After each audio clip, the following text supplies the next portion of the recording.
नमस्कार दोस्तों, आप सबका स्वागत है मेरे चैनल में। आज मैं आपको जो कहानी सुनाऊंगी उसका शीर्षक है गरीब अंधी माँ की दुर्गा भक्ति।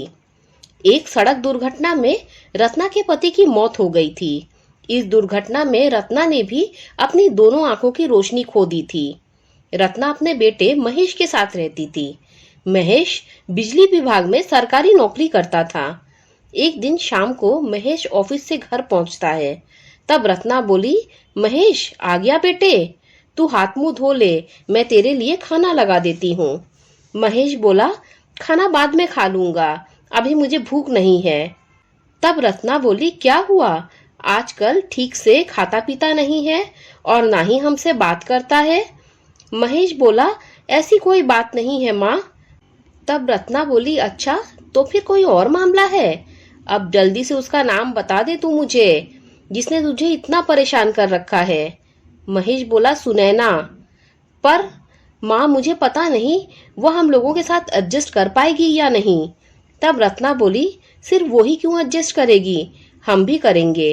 तू बिल्कुल चिंता मत कर, हम उसे बहुत प्यार देंगे, वो यहाँ बहुत खुश रहेगी। तू बस जल्दी से उसे मेरी बहू बनाकर ले आ।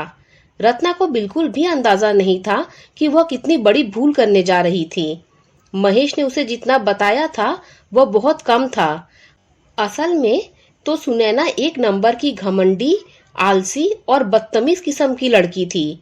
पूजा पाठ से तो उसका दूर दूर से कोई नाता ही नहीं था।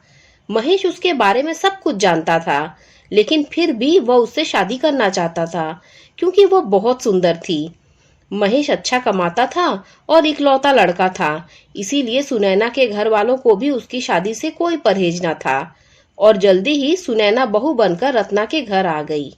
रत्ना बोली, सुनैना बहू, कल जल्दी उठकर तैयार हो जाना। तब सुनैना बोली, लेकिन माँ जी कल तो हम दोनों को ऑफिस जाना है ना।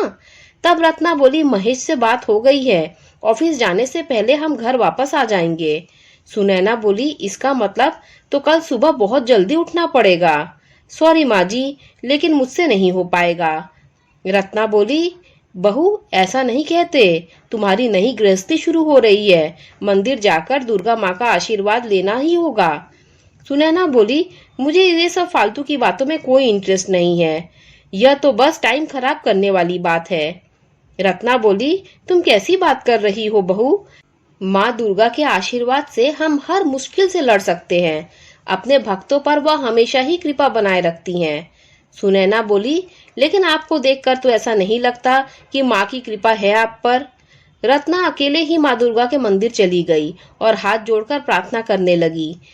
माँ, आपने हमेशा ही मेरा साथ दिया है, इसीलिए मुझे कभी दुख नहीं हुआ।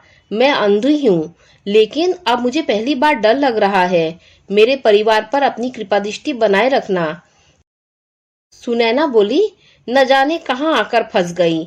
महेश, ये सब क्या है? क्या मैं ऑफिस के बाद डेली घर में खाना बनाऊंगी? अंधेपन का बहाना बनाकर आधा कच्चा पक्का जैसा मर्जी खाना बनाकर रख कर देती हैं। ऊपर से इन कीर्तनों का ड्रामा अलग से। देखो महेश, मैंने तुमसे शादी से पहले ही कह दिया था कि घर का काम मुझसे नहीं होगा। महेश बोला, बस आज के दिन एडजस्ट कर लो, कल मैं किसी मेड का इंतजाम कर दूंगा। सुनैना अब झूठ बोलकर किसी न किसी कारण महेश को उसकी माँ के खिलाफ भड़काने लगी थी। महेश भी अब उसकी बातों में आ गया था। रत्ना एक दिन बोली, महेश बेटे, आज तेरी छुट्टी है, आ पास आकर बैठ, बहुत दिन हो गए तुझसे बातें किए हुए।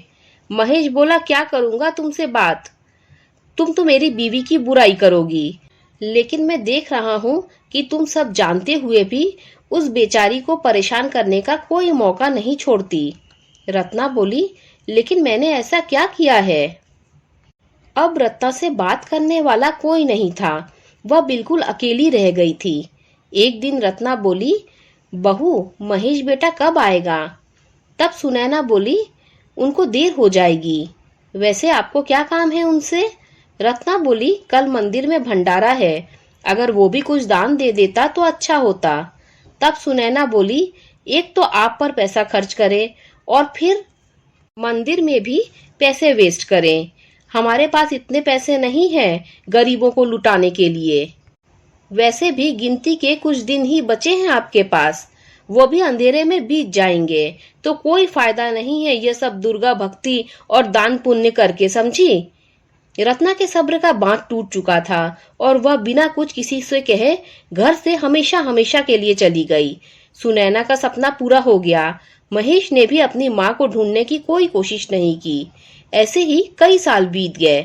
फिर एक दिन सुनैना की कजिन बोली, छोटी तू चिंता मत कर, भगवान ने चाहा तो सब कुछ ठीक हो जाएगा। तब सुनैना बोली, नहीं दीदी, मैंने सभी ट्रीटमेंट लेकर देख ली, लेकिन सब फेल हो गए। मुझे लगता है मैं कभी माँ नहीं बन पाऊंगी। तब सुनैना की कजिन बोली, वैसे अगर मेडिकल ट्रीटमेंट फेल हो जाता है, फिर श्रद्धा और आस्था का सहारा ही काम आता है। सुना है अंधी माँ के नाम से एक औरत काफी ट्रेंड कर रही है। सुना है उसके आशीर्वाद से हर मुराद पूरी हो जाती है। कुछ लोग तो उसे दुर्गा माँ का रूप कहते हैं।